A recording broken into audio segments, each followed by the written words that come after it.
We back, and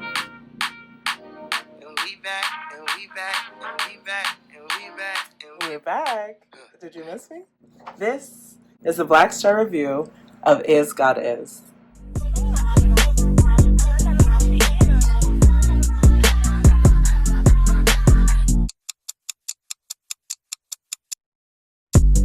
Welcome back, Black Stars. I'm Anastazia X. I love art almost as much as I love Black people, and so I started Black Star Reviews to shine a light on Black creativity in New York City and beyond.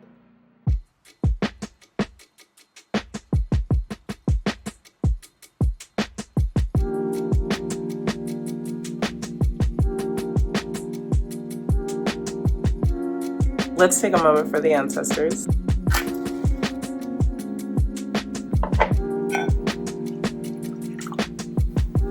And now, let's talk about Is God Is.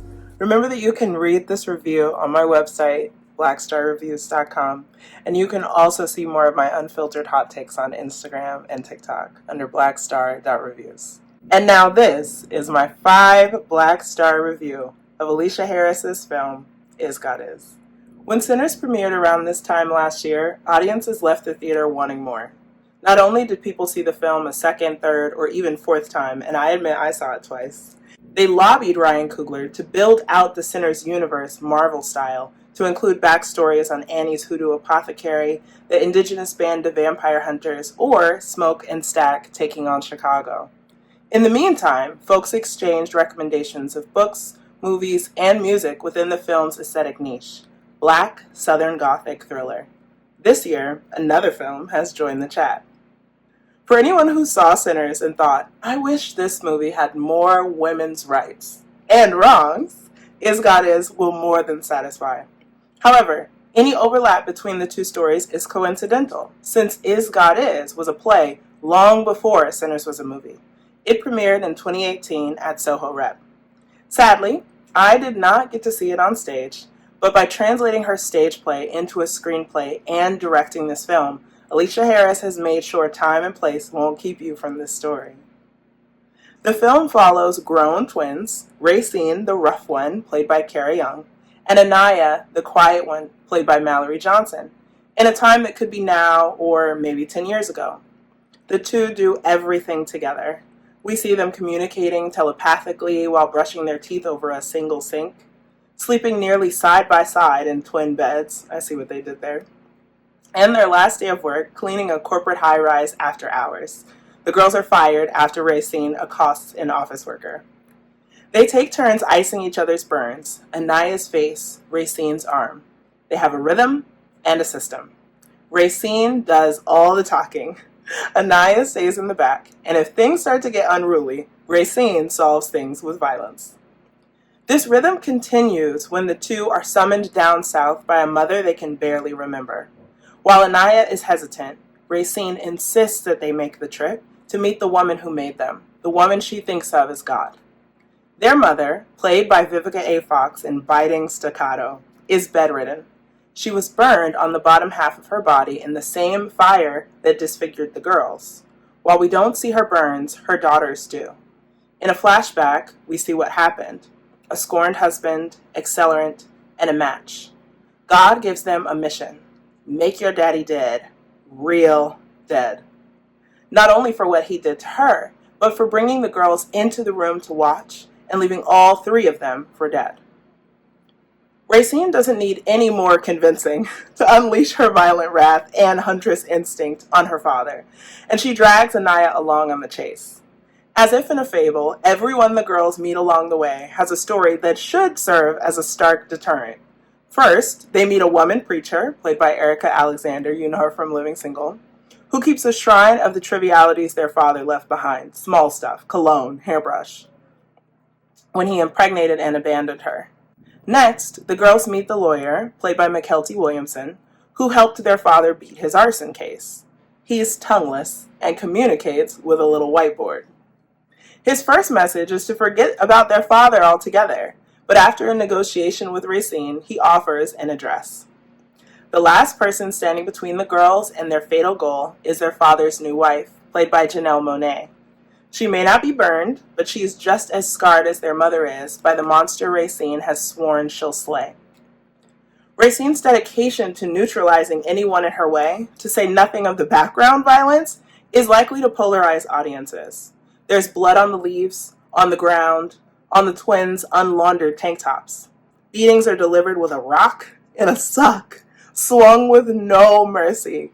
And a character describes themselves as burnt up like an alligator, which I took to mean that her legs are crackly and fused together. Characters wrap their hands around each other's throats and smile as their victims beg for their lives. Teenage boys leer and then mock strippers dancing at a house party.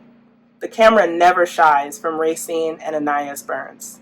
The casting and marketing of the film is likely to draw Black women to theaters, and we'll find out if they're ready to see themselves as transgressors when we're so often, in real life and in performance, the transgressed, the forgotten, the supportive lover, or the plucky best friend. As for what other groups, like Black men, white people, and everybody else think about our rage and rampage, I couldn't give a damn. You had your turn, and now it's ours. The story is over the top, and the film is a relentless bloodbath, but I still found myself rooting for the girls to stay on the course of their killing spree. The top boss is misogyny incarnate, and I wanted to see him bleed.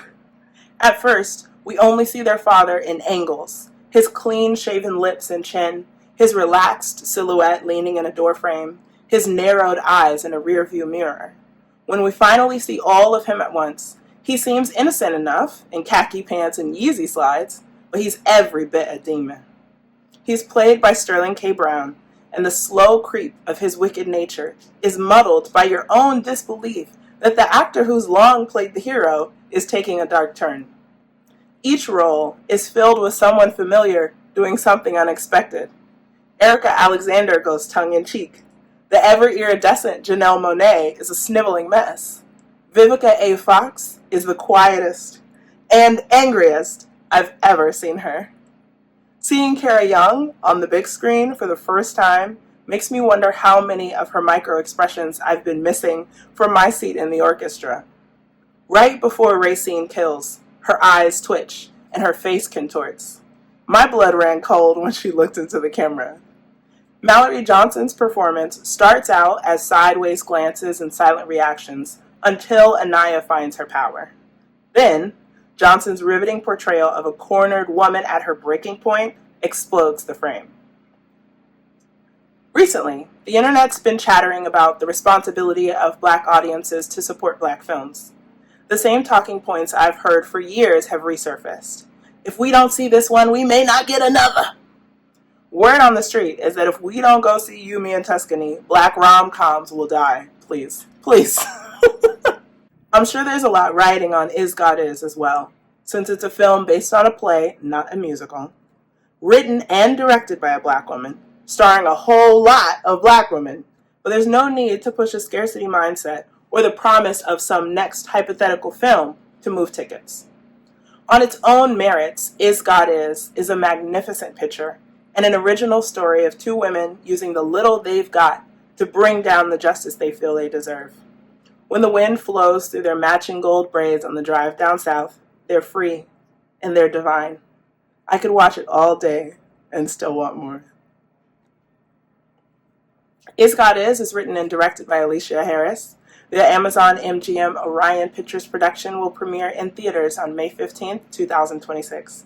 I attended a Tastemaker screening at the Bryant Park Hotel with a reception at Talia, courtesy of Irene, Gandy, and Black Girls Do Theater on April 6, 2026, and I send my thanks. Remember to visit my website to read more of my reviews and follow me on Instagram and TikTok for more candid and unscripted hot takes. And don't forget to subscribe to this channel so that you'll be the first to know about new video reviews. This has been another Black Star review, the first one in a long time. But I hope you'll take some time to tell me what you think about the movie and also about this review down below. Black love and starlight. Stay shining, y'all.